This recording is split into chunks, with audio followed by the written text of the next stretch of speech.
The hospital where I worked had been rebuilt twice in my lifetime.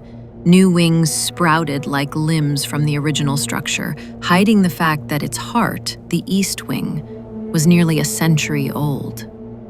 Most staff avoided that part of the building. It smelled faintly of mildew and antiseptic, the air heavy as though thickened by the weight of memories. My patients in Ward 9 often complained of drafts even though the windows were sealed shut. That night, I was covering an extra shift. Mateo, our night nurse, was already there, hunched over the desk. "Another fall in room 903, he muttered. "But she swears someone pushed her." I frowned.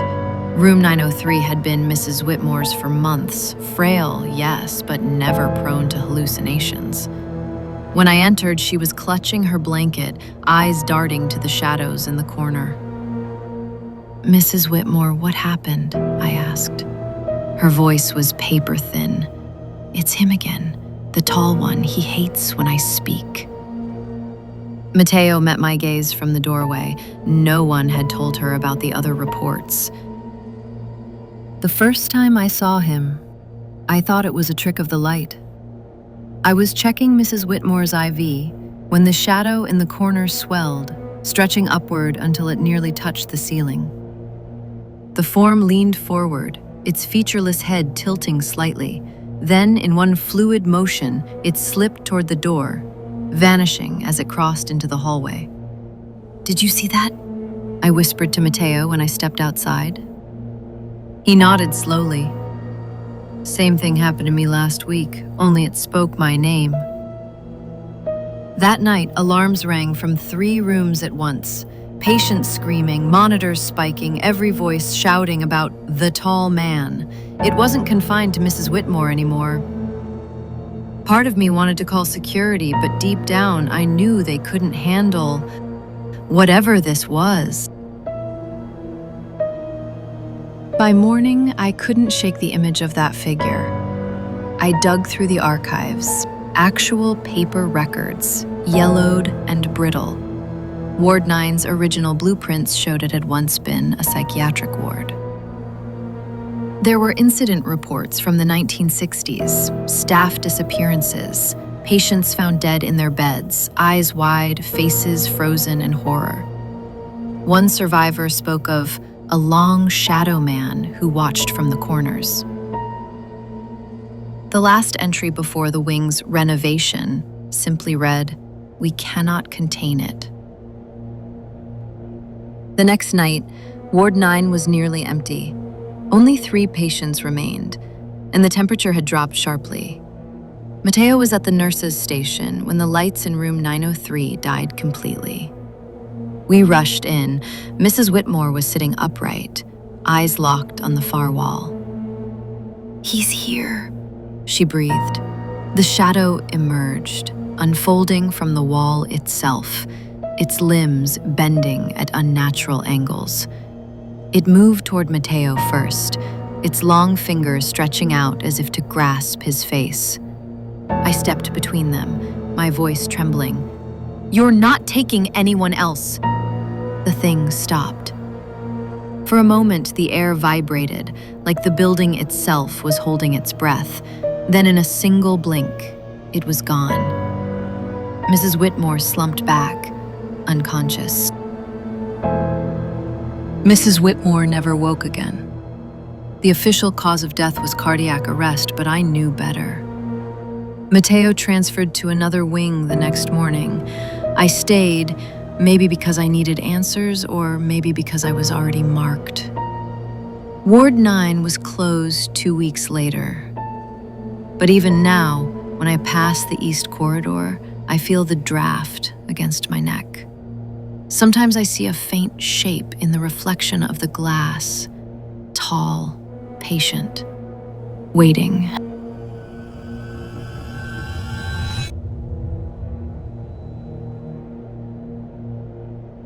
Hospitals have a rhythm, steady, mechanical, almost alive in their own way. But the East Wing, where the walls are thicker and the halls quieter, moves to something else entirely. I was covering a double shift. Liam, the night orderly, and I had been assigned to keep an eye on Mr. Leach, an elderly patient recovering from pneumonia.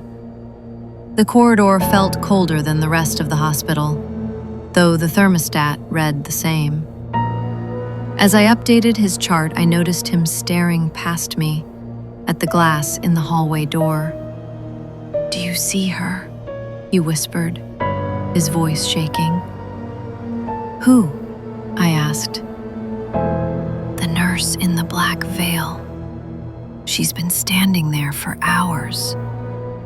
I turned. The hallway was empty. 2 hours later, alarms blared from Leach's monitor. His oxygen saturation had plummeted.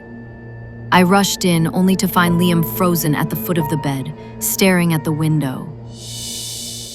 Outside, the hall lights flickered, and she was there, tall, motionless in a tattered nurse's dress. Her black veil hid her face, but I could feel her eyes on us. I grabbed the bed's emergency brake to move Leach to another room, but the figure began gliding toward the door without a sound. Liam muttered a prayer under his breath. Before she reached us, every light in the wing went out. In the pitch dark, the only sound was Leach's ragged breathing. And something else.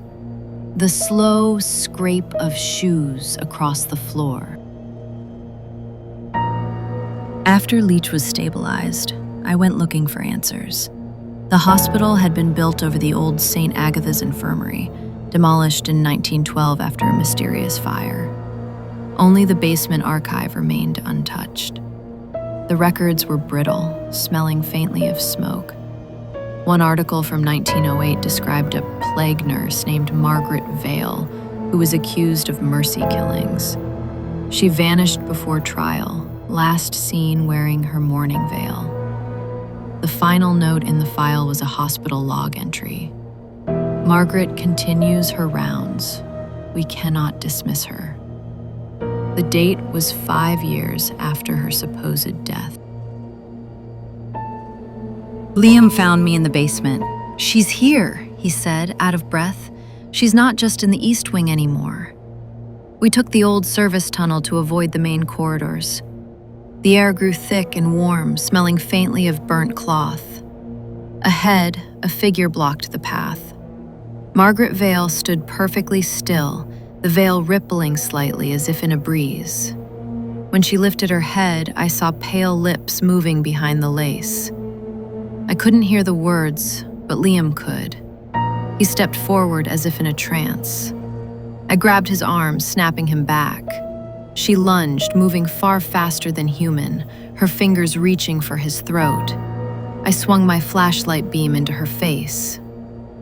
For an instant, the veil lifted, revealing hollow eye sockets and a mouth sewn shut with black thread. Then she was gone, leaving only the smell of formaldehyde. Mr. Leach died that night. No alarms, no struggle, just gone. Liam refused to return to work. I tried to report what happened, but the director dismissed it. The next week, 2 more patients in the East Wing were found dead, their expressions peaceful. Too peaceful. Now, when I walk the halls at night, I sometimes catch a glimpse of black lace at the edge of my vision. I know she's still here, making her rounds, tending to the living the way she did the dying, one by one. And one night soon, I think I'll see her at the foot of my bed.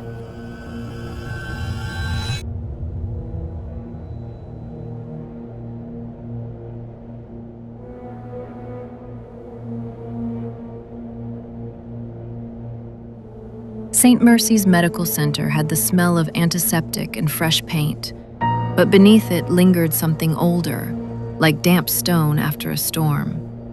The newer wings gleamed, yet in certain rooms, you could feel the past breathing in the corners.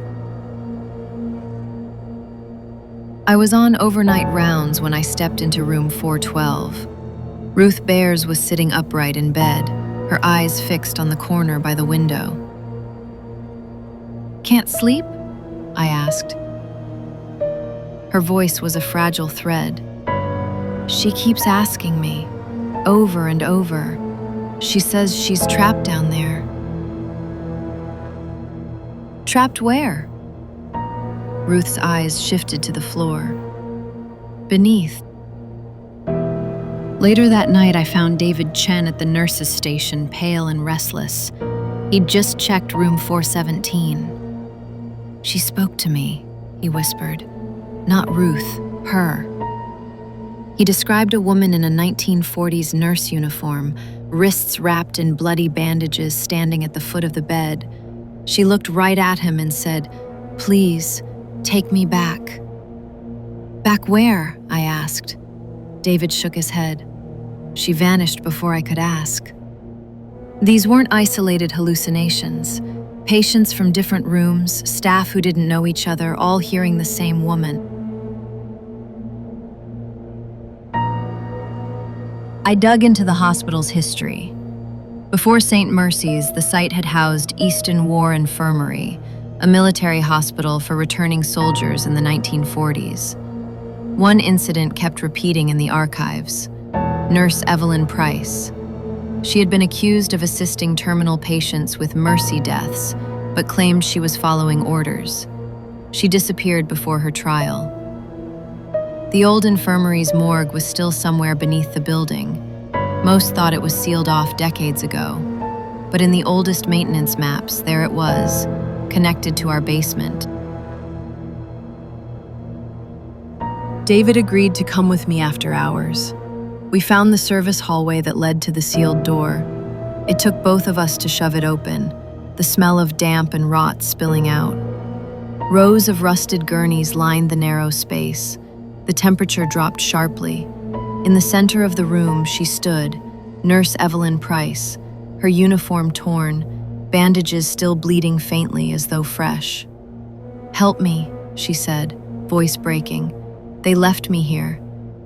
For a moment, she seemed human, eyes pleading, body trembling. Then her face twisted into something else entirely, mouth opening far too wide, voice turning to a wail. Lights blew out in rapid succession. David grabbed my arm. "We have to go, now."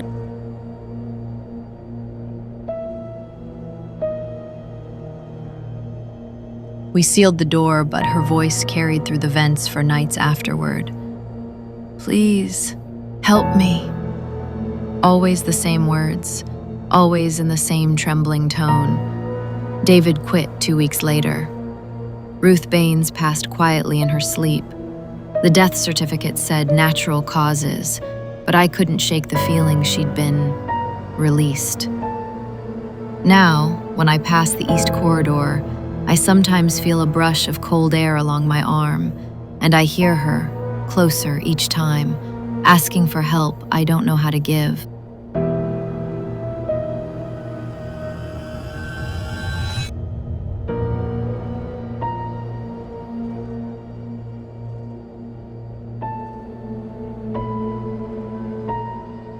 The west wing of St. Mercy's Hospital was quiet that evening, its halls lit by soft fluorescent light that hummed faintly above.